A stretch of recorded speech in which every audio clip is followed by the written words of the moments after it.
Será que as regras podem mudar o coração de uma pessoa? Será que nós devemos abolir as regras para procurar uma mudança melhor? Ou é necessário termos uma disciplina, ter metas, inclusive metas para mudarmos para melhor? Vamos pensar sobre isso. Houve, muitos anos atrás, um movimento jovem que se posicionou contra a cultura. Era um movimento contracultural, contra modelo de autoridade, modelo de família. E esses movimentos que surgiram lá pelos anos 60, justamente porque estava acontecendo a implacável guerra do Vietnã. Na guerra do Vietnã, muita gente morreu, muitos soldados americanos, muitos jovens estavam sendo enviados lá para outro lugar do mundo para morrer lá. Aquela gente do Vietnã sofrida também, sendo obrigatoriamente envolvida numa luta armada terrível, com o crescimento de movimentos ideológicos que estavam querendo se multiplicar pelo mundo, querendo subverter a ordem das nações para capturar o poder nos países. Então nós vivemos uma época muito conturbada naquele tempo. Eu era criança e eu fui crescendo, e na minha adolescência eu fui vendo o resultado desses movimentos jovens que no começo tinham uma intenção de viver uma vida de mais simplicidade, uma vida contra o consumismo, uma vida contra o materialismo, uma vida mais livre, mas foi se tornando um envolvimento cada vez maior com drogas, com doenças sexualmente transmissíveis, e se tornou caótico. A verdade é que se tornou, assim, resultante no aumento de número de mortes por usos de psicotrópicos, de um aumento enorme de doenças venéreas, doenças sexualmente transmissíveis, e muitas coisas foram acontecendo.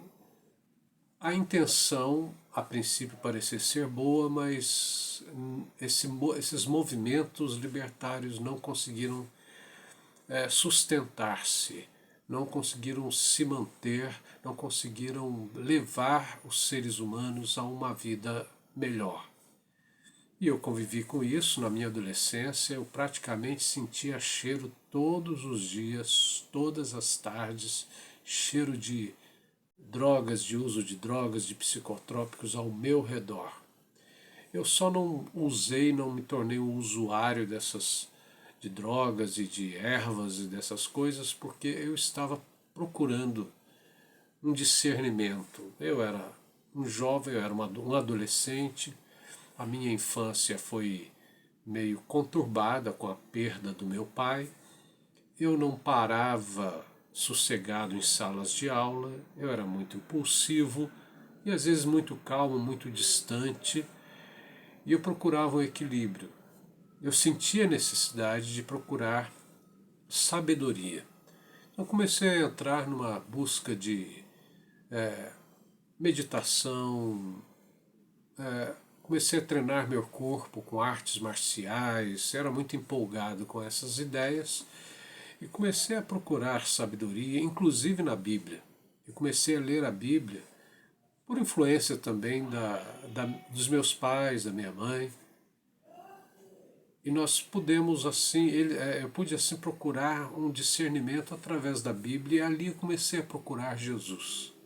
Foi então que eu deixei práticas de ocultismo, eu procurava é, ver consultar o I Ching, por exemplo, o livro das mutações.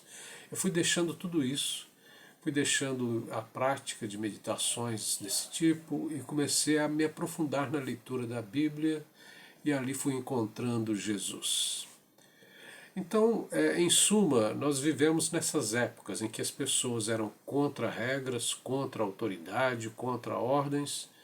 Ao mesmo tempo havia muita repressão, muita ordem, muito preconceito. Inclusive minha família foi vítima de preconceitos religiosos, porque minha família era oriunda de um grupo protestante, o protestantismo, e nós fomos, de certa forma, meus irmãos foram até perseguidos, porque nós vivíamos diante de uma predominância de outro tipo de religião, uma religião mais de uma cultura mais europeia, e nós vivíamos uma religião, nós buscávamos e era de uma religião protestante.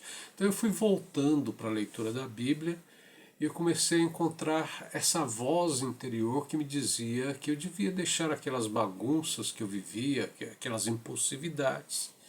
Eu fazia muito bagunça nas aulas, eu brigava muitas vezes no final das aulas com outros rapazes, e brigava, e batia, apanhava, e tirava sangue, perdia sangue, eram lutas mesmo. E eu comecei a ouvir essa voz interior que me chamava para uma vida diferente. Era uma voz tranquila, eu vi que era o Espírito Santo de Deus entrando na minha vida, porque agora eu comecei a seguir a Jesus. Em Jesus eu encontrei as regras da vida, as regras da liberdade, as regras de uma vida de disciplina. Não, Deus ainda continuou fazendo, ainda está fazendo o trabalho em mim, sempre estará, mas a verdade é que eu encontrei Jesus como um verdadeiro amigo, mas também como meu líder. Eu deixei a liderança de outros sábios, de outros livros, por assim dizer, para seguir a Jesus. E quando eu leio aqui em Marcos capítulo 7, versículo 14 a 22, eu vejo aqui os discípulos de Jesus sendo recriminados pelos religiosos da época ali, os líderes religiosos, que chegaram para Jesus e falaram para Jesus: os seus discípulos estão comendo sem lavar as mãos. Quer dizer, essa era uma regra muito importante, era uma regra religiosa, é uma regra também higiênica. Nada contra isso, é muito importante. Só que aqueles líderes religiosos, eles estavam observando Jesus, observando os discípulos dele, porque eles estavam procurando falhas em Jesus. Eles queriam colocar um cabestro em Jesus e nas pessoas. Eles eram pessoas extremamente críticas. Talvez fossem até no começo homens corretos. O partido dos fariseus era um movimento também que procurou uma vida correta, procurou seguir e criar regras para eles tentarem dessa forma cumprir os vários mandamentos e leis do Antigo Testamento. A intenção era essa, e entre outras intenções mais, mas dali eles se tornaram controladores das vidas das pessoas.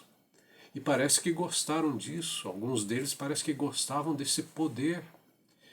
E quando eles viram Jesus com seus discípulos vivendo uma organização diferente, e Jesus ensinando uma mensagem diferente, sem contar que Jesus trazia consigo uma dimensão de milagres, de curas que mudavam a vida das pessoas, que restaurava a vida de pessoas que estavam limitadas por doenças ou por fenômenos interdimensionais.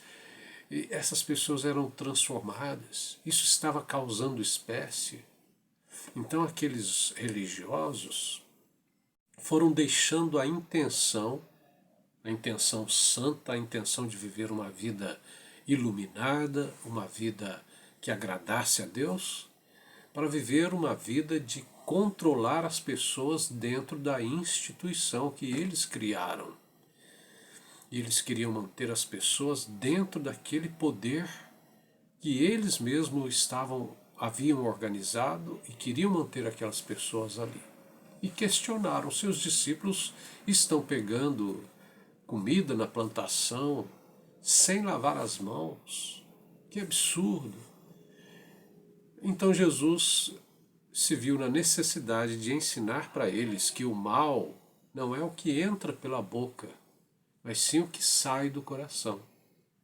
É claro que quando você come, né, sem lavar as mãos, ou se o alimento estiver com alguma sujeirinha, isso pode entrar no seu organismo, mas Jesus disse que até mesmo as sujeiras e contaminações eram lançadas fora pelo organismo. Mas o principal, o mal mesmo, era o que vinha do coração. E Jesus diz aqui no versículo 20, Jesus continua dizendo para eles: o que sai da pessoa é o que faz a pessoa ficar impura. E no versículo 21, ele continua: porque é de dentro do coração que vêm os maus pensamentos. E aí ele dá uma lista de pensamentos que poluem o ser humano. Em outras palavras, Jesus mostra que o mal do ser humano vem de dentro dele mesmo. Nossa mente, nosso consciente, nosso inconsciente, nosso coração.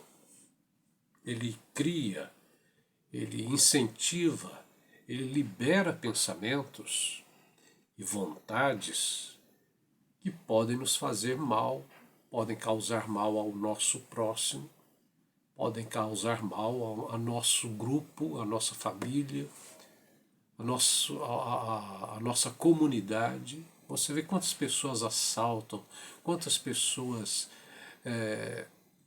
fazem mal ao seu próximo.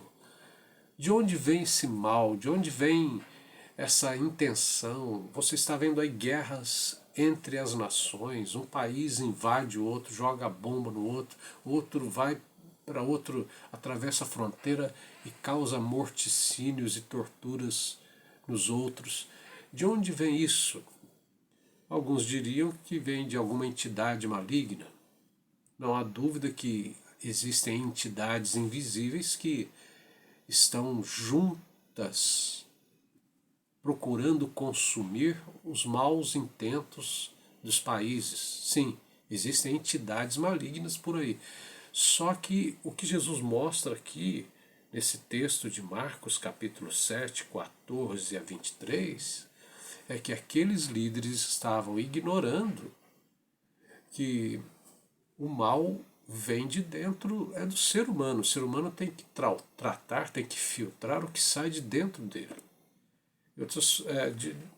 Aplicando isso em nossa vida, eu e você temos que filtrar o que pensamos, o que dizemos, o que falamos. Jesus fala, inclusive, que o falar e agir sem pensar nas consequências. No versículo 22 ele fala isso, né, no finalzinho ali. As impulsividades, tudo isso vem do coração. No versículo 23 ele conclui: tudo isso vem de dentro e faz com que as pessoas fiquem impuras. Então a sujeira pior não é a sujeira física. Jesus está mostrando que a sujeira pior é a sujeira que prende a pessoa por dentro e que a polui seus pensamentos, polui suas emoções e faz com que ela polua os outros também.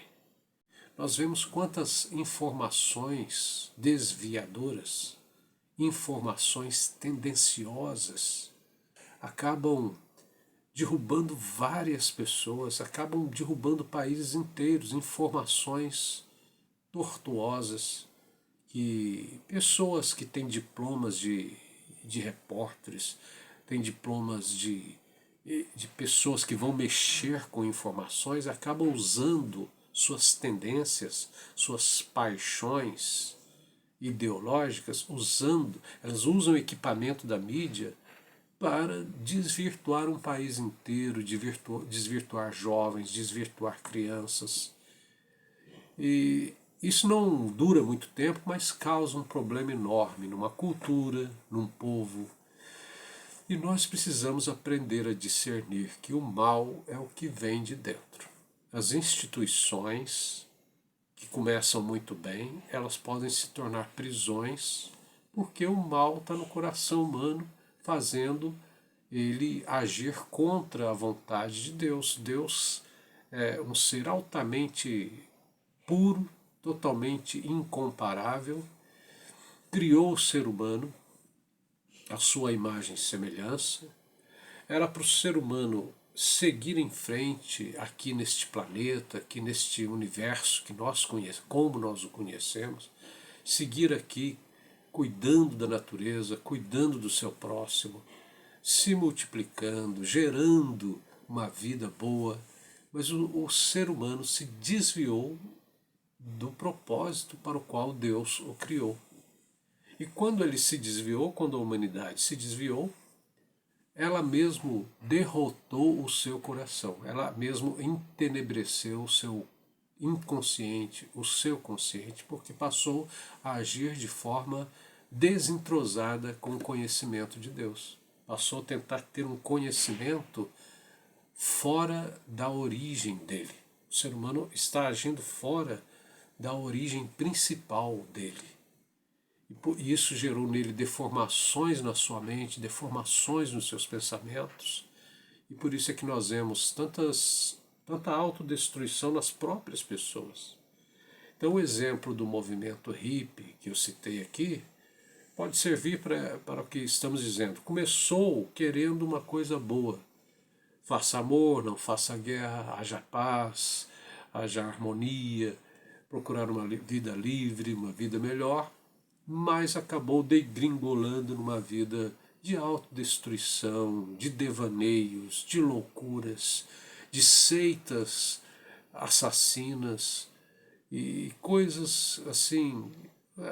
A lista seria enorme de coisas escabrosas, estranhíssimas, que foram surgindo desses movimentos que pareciam ter uma raiz boa. Então nós temos que procurar vigiar nosso coração, vigiar o nosso interior e vigiar com a ótica da Bíblia, da Palavra de Deus. A Bíblia não esconde os erros das pessoas, dos personagens que existem ali, de propósito, para mostrar que o ser humano está enfermo e precisa ser restaurado. E é por isso que Deus enviou o seu próprio representante, o representante dele mesmo, direto do seu ser, que foi Jesus de Nazaré. Jesus veio aqui a este mundo para nos mostrar uma nova ordem de vida, que vem a partir de nossa entrega a Deus e de nossa entrega ao senhorio de Cristo. Você deixar Jesus liderar a sua vida, falar ao seu coração, e você ter o coração ouvinte, aberto à palavra de Deus, aberto ao Espírito Santo, é a forma de você começar a vigiar no seu coração os desvios que existem dentro dele, para ele não te poluir, não poluir os que estão ao seu redor. Então fique na paz e na graça e tenha uma vida melhor.